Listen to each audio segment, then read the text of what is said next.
Beaucoup, bonsoir, pour ne pas dire shalom. Shalom, monsieur Roland. Vous allez bien? Tout va bien. Alors, je vous demandais, est-ce que vous le reconnaissez? Ce monsieur-là, non. Pour moi, il reste dans le passé en tout cas. C'est tout ce que je sais. Il reste dans le... Vous avez quand même des attaches avec lui. Il n'y a plus d'attache. Je ne sais pas pourquoi ce que je fais ici en fait. Il n'y a plus d'attache entre lui et moi. Je suis dans le passé pour toi. Oui, tu es dans le passé pour moi. C'est dans le passé pour moi. David, je suis dans le passé pour toi. Mon ton père. Tu es né dans mes mains. J'ai tout fait pour toi. Pour que tu sois ce que tu es.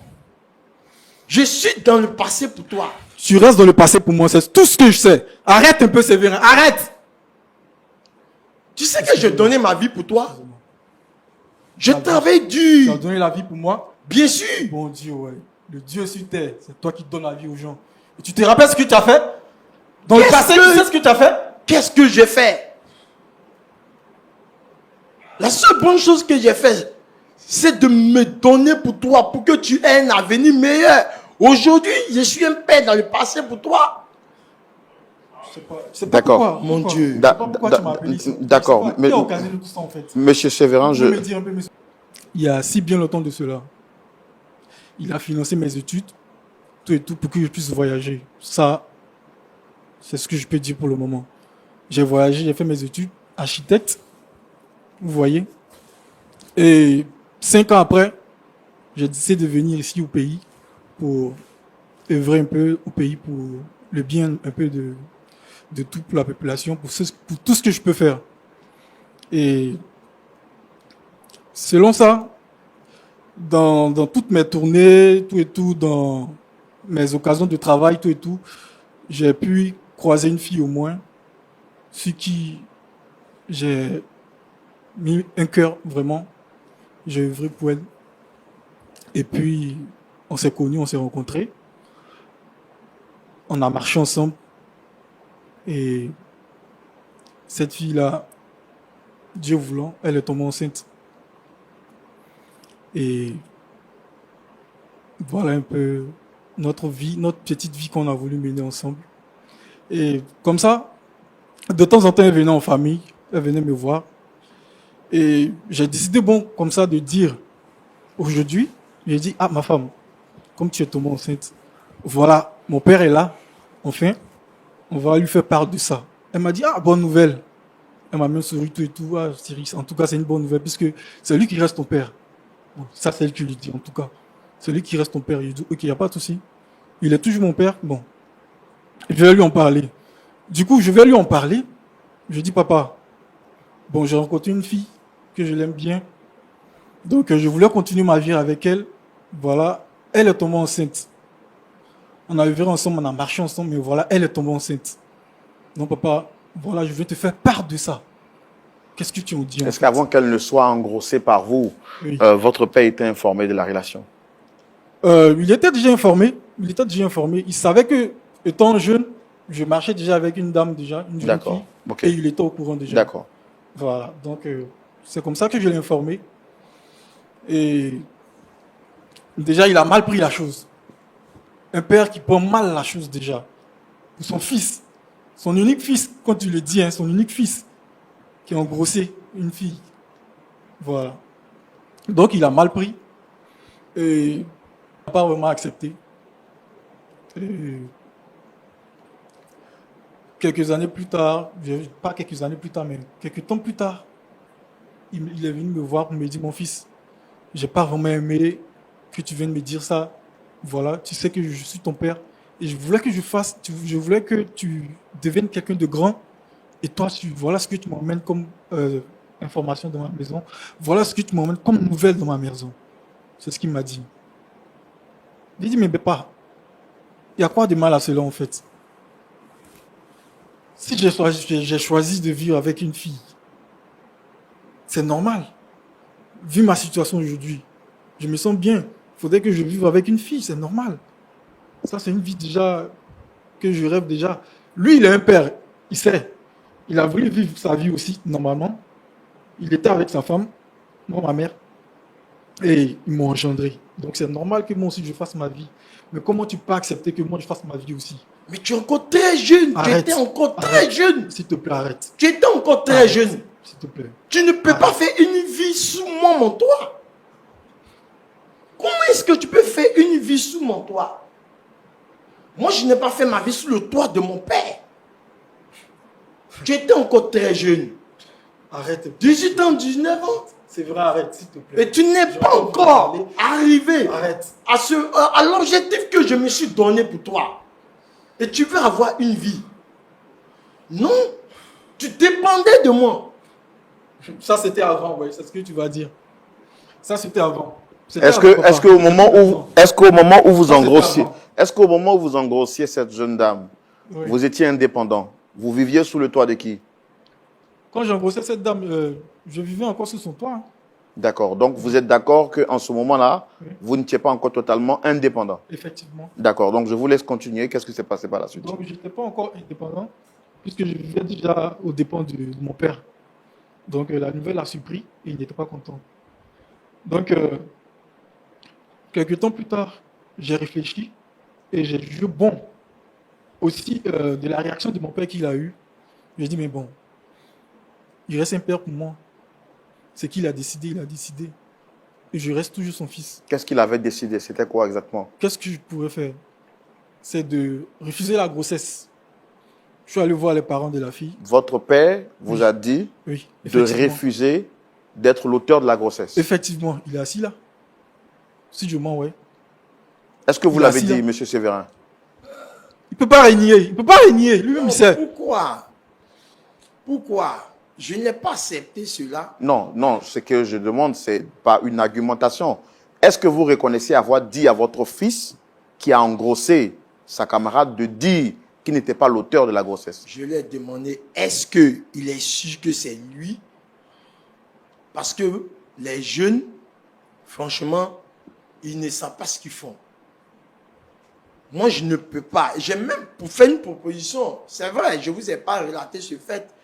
Mais la manière que j'ai souffert dans ma vie, et je souffre pour lui, pour qu'il aille loin dans les études, pour sa vie. Et lui, il va prendre une femme pour l'enceinte. D'accord. Je lui ai dit, si je garde la grossesse, il arrête ses études. Il a même voulu le faire. Mais je l'ai compté pour lui dire, c'est toi, tu es mon fils. Le meilleur, c'est pour toi. Donc cette grossesse, elle ne t'appartient pas. C'est pas dans ma maison. Si tu veux, va ailleurs avec.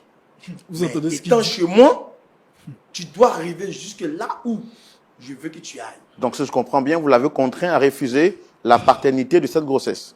Si on peut le dire. Non, répondez-moi clairement. Vous l'avez contraint à refuser Il faut répondre. la paternité de la grossesse. Il faut répondre. C'est Oui qui te ou dit, non? il te demande. Il faut répondre. C'est tout Oui. ce qu'il veut savoir. Oui, je l'ai fait. D'accord, ok. Je l'ai fait. Je le reconnais. Monsieur David, quand votre père vous a contraint à refuser la grossesse, Oui. qu'est-ce qui s'est passé par la suite? Arrête, s'il te plaît. Sois heureux. Si Alors, monsieur. si je suis ton père, sois heureux. Tu restes un père, je l'ai dit dans le passé, tu restes un père. C'est Sois vrai, heureux. arrête un peu, tu restes un père pour moi. C'est tout ce que je peux dire, tu restes un père pour moi. Ça s'arrête là en fait. Tu restes un père, c'est fini. Il y a longtemps. On reste dans le passé. Je sais pas ce que tu fous ici. Tu m'envoies ici pourquoi? Pour me parler devant tous ces gens-là? Pour prouver quoi en fait? Tu es mon fils, Je David. reste quoi? Je reste plus ton fils dans le passé, c'est fini. Le passé, c'est le passé, David. Excusez-moi. Excusez-moi. S'il peut se calmer un peu, Alors, excusez-moi. mais Je ne vais qu'est-ce- plus l'entendre. S'il peut se calmer un peu, excusez-moi. D'accord, il va se calmer, mais qu'est-ce qui vous met autant en colère pour vous faire hausser le ton comme ça sur votre père? D'abord, c'était avec quand il vous a proposé de refuser la paternité de la grossesse, il ne vous a pas mis une âme au cou, une âme sur la tête. Vous avez eu le choix de dire oui ou non. C'est de votre plein gré que vous avez refusé, n'est-ce pas? Effectivement, mais ça a été son appui aussi, puisque j'étais sous son toit. Vous êtes senti contraint quand même, c'est ça? Effectivement, j'étais contraint de le faire en fait. J'étais contraint de le faire, monsieur. Et qu'est-ce qui s'est passé à la suite? Par la suite, j'ai refusé la grossesse par la suite. Et ma chérie tout compte fait, puisque je n'arrive plus à subvenir aux besoins. Et qu'est-ce qu'elle a voulu faire? Quelle a été sa réaction quand vous lui avez dit que vous ne reconnaissiez pas la grossesse? Elle a mal réagi d'ailleurs. Elle m'a dit, en tout cas, David, je ne pensais pas que tu pouvais dire ça. Il dit, c'est pas de ma faute. Ce n'est pas de ma faute. Cela vient de mon père, c'est pas de ma faute. Tu sais que je suis indépendant de mon père. Tu sais. Vous étiez dépendant de votre Voilà, père. excusez-moi, je suis dépendant de mon père. Et la famille de votre chéri, comment est-ce que la famille avait pris ça? Effectivement, ils ont mal pris la chose en fait. Ils ont mal pris la chose et ils ont commencé à me réprimander. Quitte là, toi, t'es pas quelqu'un de bien en fait. T'es allé marier quelqu'un de, je sais pas qui là, un bon à rien en disant ça, tout et tout. Elle est venue me voir pour m'en parler de tout ça. Je lui ai dit, bon, écoute, ce qu'on peut faire, il faudrait que la relation s'arrête là. Moi, je veux plus te voir. Qu'on laisse tout tomber en fait. T'es tombée enceinte. Voilà, et c'est pas moi le père. Quitte là, c'est pas moi le père. Tu prends tes bagages puis tu pars en fait. Tout s'arrête là. Vous l'avez fait malgré vous? Oui, malgré. Parce que votre père vous l'a Malgré. demandé? Malgré, c'est ça. Malgré. Il me l'a demandé. Et quelques temps plus tard, j'apprends d'un ami en fait. J'apprends d'un ami. Cette jeune dame que j'aimais aussi, avec qui j'ai voulu partager ma vie en fait, que j'aimais. J'ai pas compris, elle est décédée comment? Elle était malade? Elle n'était pas malade, monsieur, elle n'était pas malade. On voulait laisser chercher à l'aventure, elle est décédée sur l'eau en fait. Avec l'enfant aussi, mon fils. J'ai pas envie de t'écouter, tu me laisses en fait. Maintenant, J'ai pas envie de t'écouter, tu me laisses en fait. mon fils, C'est à cause de toi que tout ça est arrivé. Tu me laisses. Tu parles de père, toi tu es père. David, je suis un père pour toi. C'est à cause de toi que tout ça a été. À cause de toi. Elle est restée dans l'eau. Je regrette aussi. Elle est restée dans l'eau. Est-ce que tu entends? Elle est restée dans l'eau. C'est pas moi qui ai Elle est décidé. restée Je dans n'ai l'eau. pas décidé la vie ainsi. J'ai décidé un meilleur pour toi. Tu es revenu. Est-ce qu'aujourd'hui, tu n'es pas l'homme que tu es? Tu penses que si tu n'avais rien, une femme pouvait s'approcher de toi? Si tu n'es pas dépendant, Arrête un peu, s'il te plaît, arrête. si tu n'es pas indépendant, est-ce qu'une femme peut t'accepter? D'accord. Monsieur Oku Sévérin, Oui, frère. vous nous avez dit quand vous êtes venu que votre fils refuse de vous adresser la parole, Oui. que vous êtes malade et que c'est les gens qui prennent soin de vous. Votre fils, ça va chez lui Oui. et lui, il refuse de s'occuper de vous. Oui. C'est ce que vous nous avez dit en substance Exact. sur ce plateau. Exact. N'étiez-vous pas informé de cette affaire? Je ne suis même pas informé. Je viens de l'apprendre comme vous l'apprenez tout à l'heure. Moi, t'es pas informé? Tu n'as pas été informé? j'ai déménagé. Tu n'as pas été informé? Est-ce que vous avez les preuves qu'il était informé? Qui Il t'a le sait dit très que bien, je il est suis informé. Et sur la base de quoi vous pensez qu'il savait? La seule chose que moi je savais, quand la fille a accouché, je lui ai même dit, il me semble que l'enfant te ressemble têtuellement. Mais la mort de cette dernière, je ne suis au courant de rien. Je regrette cela. Tous mes efforts que j'ai voulu pour toi, c'était pour que tu sois un meilleur. Oui, un meilleur. Non un nulard. Je regrette en fait ta voix comme père. C'est tout ce que je sais. En tant que père, de la décision que vous avez prise de convaincre votre fils, de refuser d'être l'auteur de cette grossesse, alors que vous saviez pertinemment qu'il en était l'auteur. Frère, vous voyez que la vie est faite de scènes. Et ce n'est pas nous-mêmes qui occasionnons ces scènes. Tout est conduit par Dieu. Ça aurait été vous. À ma place, peut-être que vous allez faire pire que moi. Parce que dans ma vie, dans cette souffrance que j'ai connue, je voulais un meilleur. Mais en voulant un meilleur, vous avez été à l'origine d'une décision qui a fait perdre la vie à 2 personnes, aussi bien à la femme et à l'enfant. Et vous comprenez aujourd'hui le ressentiment que votre fils a. Oui, je viens de comprendre cela.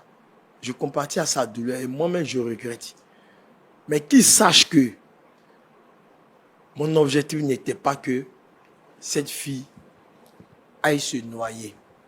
Qu'est-ce que tu en sais, ouais? Qu'est-ce que tu en sais? Mon objectif pour moi, Tu n'as ni devoir dans la vie, qu'est-ce que tu en sais? était que mon fils soit un meilleur pour rehausser le nom de ma famille.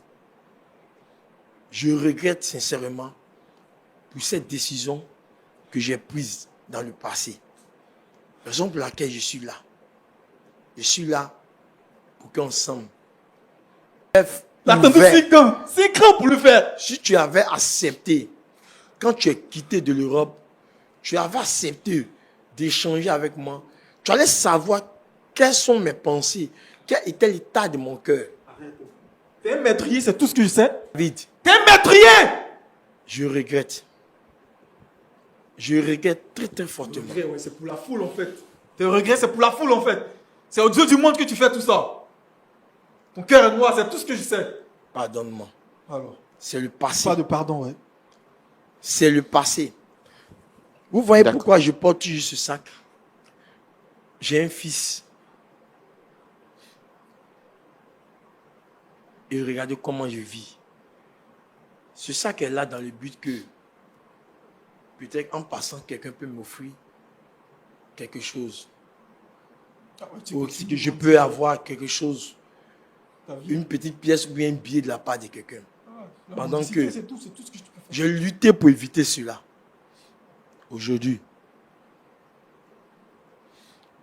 j'ai du mal à me traiter parce que j'ai une discopathie de L1 jusqu'à L5, un début d'hernie discale. Comment est-ce que je vis ma retraite? Il est tout ce qui me reste. Je n'ai plus mon épouse. Après Dieu, c'est lui qui me reste sur terre. Je regrette très amèrement. Demandez-lui pardon pour moi. Tu vas regretter tout. Le cœur déchiré en morceaux, lorsque j'ai entendu le père Oku Sévérin nous dire pourquoi est-ce qu'il portait ce sac bandoulière au cou pour cacher justement la maladie dont tu souffres, mais aussi espérer avoir des miettes qui tombent de part et d'autre alors qu'il a un fils qui est financièrement stable. Sur ce plateau, nous avons découvert la raison pour laquelle le fils David, Oku, refuse d'adresser la parole à son père. Dit-il, il accuse son père d'être un meurtrier car celui-ci l'a contraint à prendre une décision alors qu'il était encore très jeune, laquelle des décisions lui demandait de refuser d'accepter ou de reconnaître la paternité de la grossesse dont il était l'auteur. Il avait le choix, faire le choix de reconnaître la paternité et mettre fin à ses études, ou bien choisir de continuer ses études et reconnaître ou refuser aux yeux du monde d'être le père. Pensant bien faire, il va se rendre compte dans le futur qu'il avait mal fait, car cette dernière qu'il avait elle aussi éperdument aimée, à finir par prendre une autre décision, celle d'aller chercher un avenir meilleur en Europe. Elle a tenté de traverser par l'eau, malheureusement, elle y est restée, elle et l'enfant qu'elle avait. Il ne retrouvera plus jamais son amour, encore moins son enfant, et ce châtiment qu'il porte dans son cœur le pousse à haïr son père jusqu'au jour d'aujourd'hui. Comment est-ce qu'on peut réconcilier père et fils face à cette gravité? Vous avez la parole, très cher pasteur Jean-Yves Tchomo. Merci Roland. C'est vrai. C'est vrai. Oui, pasteur. Comment tu te soignes? Pardon? Comment tu te soignes? Tu dis que tu es malade, tu as énuméré voilà, les pathologies et tout ça. Comment tu te soignes? Est-ce qu'actuellement, là, tu prends des médicaments? Comment tu achètes les médicaments? Ou bien est-ce que tu ne prends pas des Je médicaments? n'ai même pas de moyens, après avoir détecté tous ces symptômes, je n'ai pas de moyens pour pouvoir me traiter comme il le faut. je vis le jour. D'accord. Ma Est-ce ma que pension tu as dit que ça fait 5 ans qu'il y a des différends entre ton fils et toi? Est-ce que quand vous rentriez en conflit, il y a 5 ans, est-ce que tu étais déjà malade? Quand je rentrais en conflit avec mon fils, je n'étais pas encore malade. Tu n'étais pas encore malade. Donc tu te battais bien Bien pour sûr. prendre soin de toi-même. Oui. Aujourd'hui, le problème, c'est quoi? Est-ce que c'est parce que tu ne peux plus prendre soin de toi-même que tu le cherches maintenant ou bien qu'est-ce que tu veux en réalité? Non. Vous savez, j'ai oublié de vous signifier cela. J'ai connu mon épouse, on n'était pas chrétien, on n'a pas donné notre vie en son temps. Et après quoi, j'ai donné ma vie à Dieu. Pendant que je prenais toutes ces décisions et que je lui disais que la grossesse ne lui appartenait pas, je n'étais pas en Christ. Je n'étais pas en Christ. Et c'est après tout cela que j'ai connu le Seigneur. D'accord. Raison pour laquelle la parole de l'Éternel qui m'a affranchi aujourd'hui m'amène à venir vers mon fils. Même s'il faut même humilier pour lui demander. Il a fait, j'ai pas envie de l'écouter. David, pardon. Faut me laisser. Donc, je ne connaissais pas le Seigneur encore. Oui, j'ai lutté avec la vie, en me débrouillant avec le peu que j'avais, mon Bon, travail. ça, on a compris. Tu as déjà dit ça. On a compris.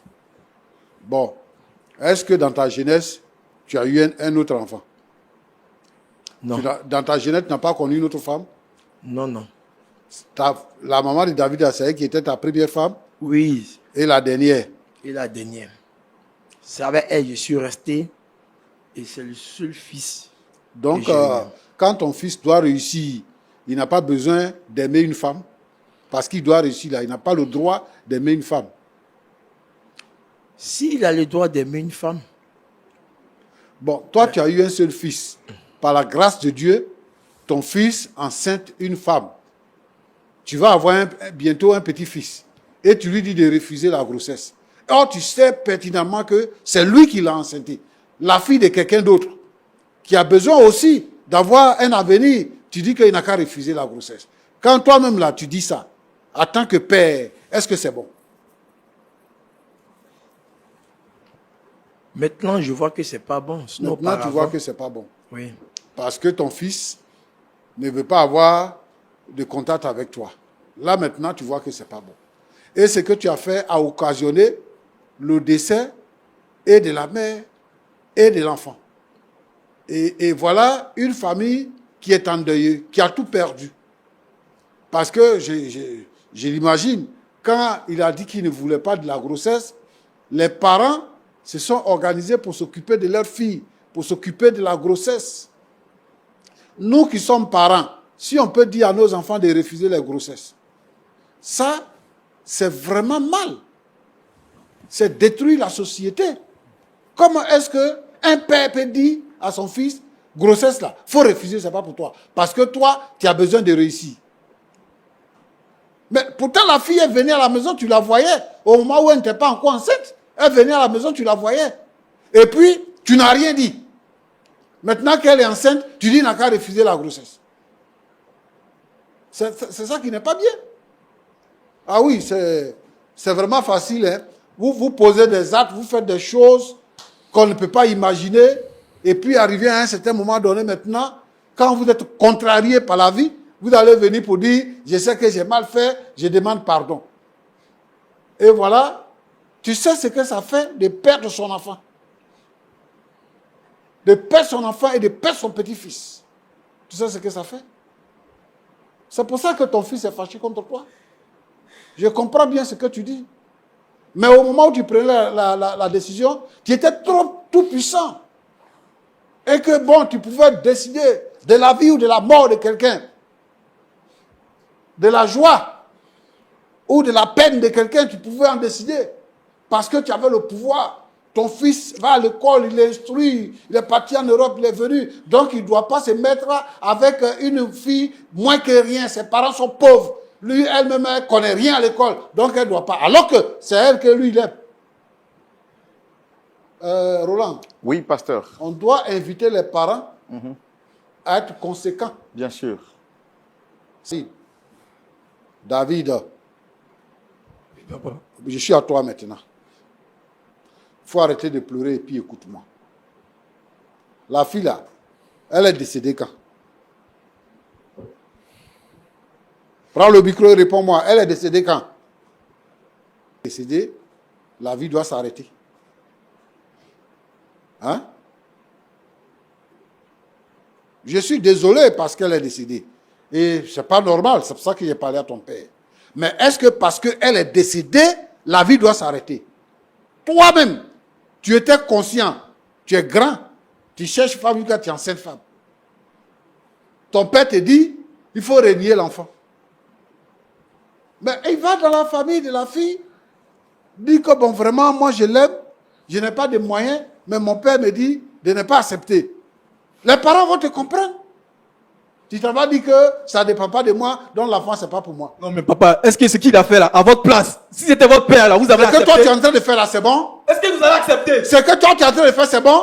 La Bible dit, honore ton père et ta mère. Deux personnes. Écoute-moi, la Bible dit, honore ton père et ta mère. C'est ce que tu es en train de faire?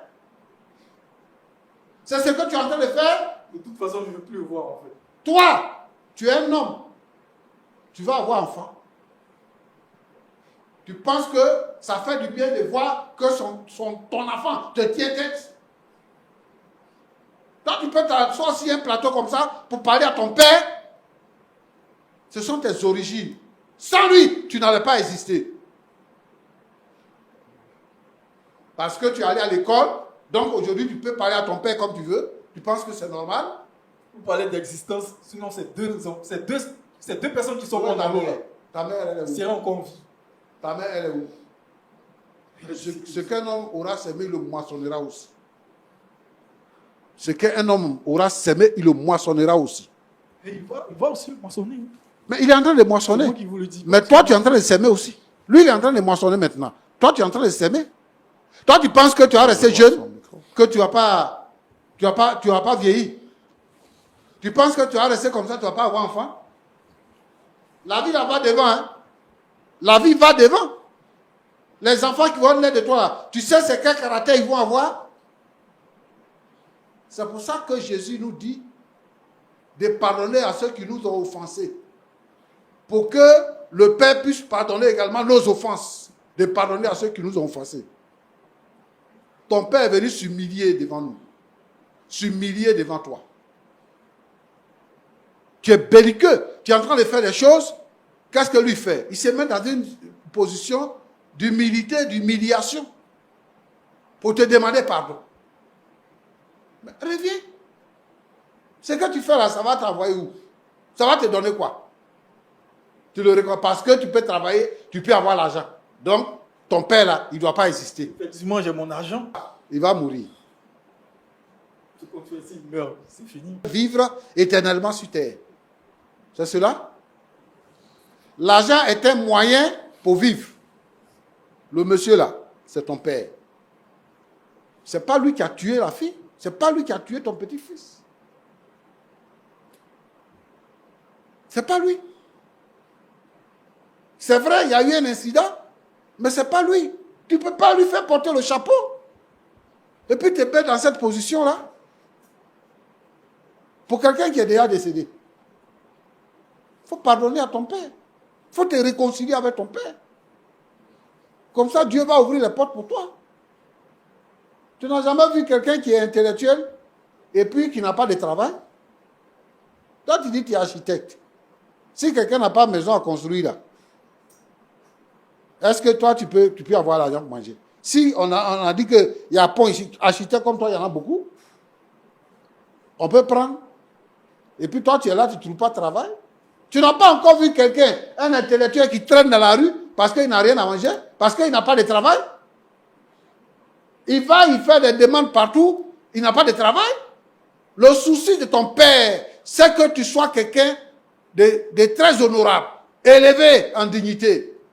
C'est pour ça qu'il a dépensé son argent pour que toi tu ailles à l'école. Il a dit quoi? Son niveau là, c'est CEP. Il était contremaître. C'est son argent, il a pris pour que toi, tu sois habillé comme ça aussi, tu parles français, tu portes montre, et puis tu t'assois là. C'est ça son argent là, tu as pris. Aujourd'hui, là, il a dépensé tout ce qu'il pouvait prendre pour faire sa retraite. Il a dépensé ça sur toi. Maintenant, il n'a rien, il est malade. Même maison, il n'a pas. Il demande pour manger. Et toi, tu ne peux pas être compatissant pour reconnaître que même s'il a fait ça, c'est mon père. Tu dis que ton argent. Mon petit, la vie est devant. Hein? Si tu es l'homme, que tu réfléchis, si tu penses que tu as besoin de ton père comme il a besoin de toi, et que tu auras besoin de tes enfants comme ils auront besoin de toi, je pense qu'il faut changer ta position. Je pense qu'il faut changer ton comportement. Il faut enlever la colère, la haine, la rébellion dans ton cœur. Et décide de pardonner à ton père. Ton père doit être ton ami. Il doit être ton ami. Ton père serait en train de te consoler. Parce que pour lui aussi, ce n'est pas parce qu'il voulait que quelqu'un décède. Il voulait juste que tu atteignes un certain niveau. Ça, il faut comprendre ça. Merci beaucoup, Pasteur Tchoumou. Je vais donner la parole au Père avant d'adresser la parole au Fils, puisque c'est le Père qui nous a invités sur ce plateau. Père... Vraiment, merci, frère.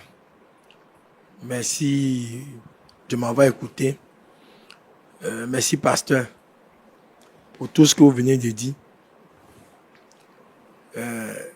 Je voudrais encore réitérer à mon fils David que je l'aime, qu'il est mon fils, qu'il reste toujours mon fils et qu'il me pardonne. Le passé, c'est le passé. On ne peut pas revenir en arrière. Je ne sais pas combien de fois je regrette beaucoup pour beaucoup de dates que j'ai posées qui n'ont pas été dignes. Mais aujourd'hui, je connais le Seigneur. C'est ce qui est plus important. La Bible dit de venir à lui tous ceux qui sont chargés. Il va leur donner du repos. David, il faut te décharger. Moi aussi également, je l'ai fait. Et c'est pour ça que je suis venu ici, pour qu'on s'entende et qu'on se réconcilie. C'est ce que j'avais à dire. D'accord. Merci, frère. Merci beaucoup, monsieur Oko Séverin. David, vous avez entendu le pasteur Tchoumou, vous avez entendu votre père insister à nouveau sur ses propos, vous présentant ses excuses pour le tort dont il a été à l'origine. C'est à vous que revient le mot de la fin, puisque c'est vous, bien sûr, qui êtes l'invité principal de ce moment d'échange. Vous avez la parole. Et aussi là pour moi, jusqu'à ce que je devienne quelqu'un que je suis aujourd'hui.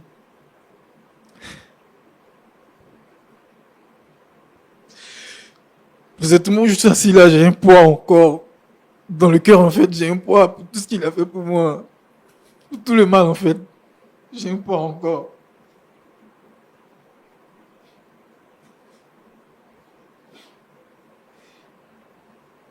David, tu sais que rien n'est facile. Ça va être très difficile. C'est une décision, c'est tout. Ce n'est qu'une décision. Et qu'est-ce que tu sais dans l'avenir? Qu'est-ce qui pourra arriver en fait? Si je finis par accepter là, il y aura d'autres situations encore comme ça? Tu penses que c'est facile en fait de venir accepter devant tout le monde comme ça à la télévision? Tu penses que c'est facile? David, personne. Vous allez prier pour eux. Tu es fidèle, notre Dieu, notre Père. Ce qui est impossible aux hommes est possible à Dieu. Amen. Je te prie pour David, qui est effondré, qui souffre dans son cœur, qui s'est rébellé contre son père pour ce qui s'est passé enfant. Aujourd'hui, Seigneur, nous lui donnons l'occasion de s'exprimer, mais aussi de se défouler et d'apprendre à pardonner. C'est toi qui crées en nous le vouloir et le faire. Je te prie, Seigneur notre Dieu, de changer les pensées de David et de faire en sorte qu'il puisse pardonner à son père et se rapprocher de lui. Je prie aussi pour son père qui est malade, qui a décidé de se rapprocher de son fils.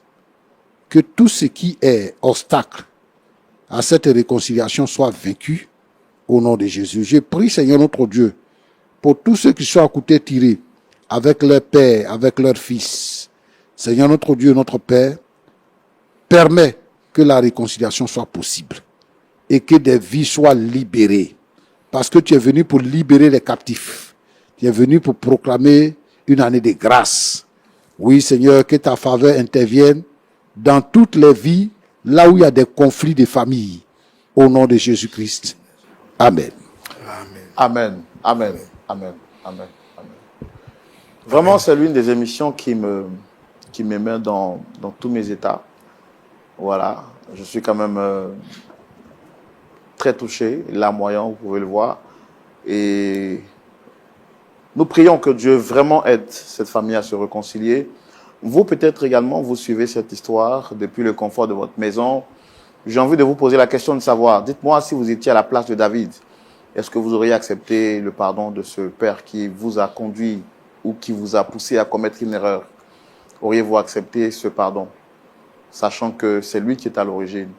Et puis, si vous étiez le père de David, comment vous vous serez senti de savoir que votre décision a conduit à la perte de vies humaines, pas seulement une seule personne, mais deux personnes?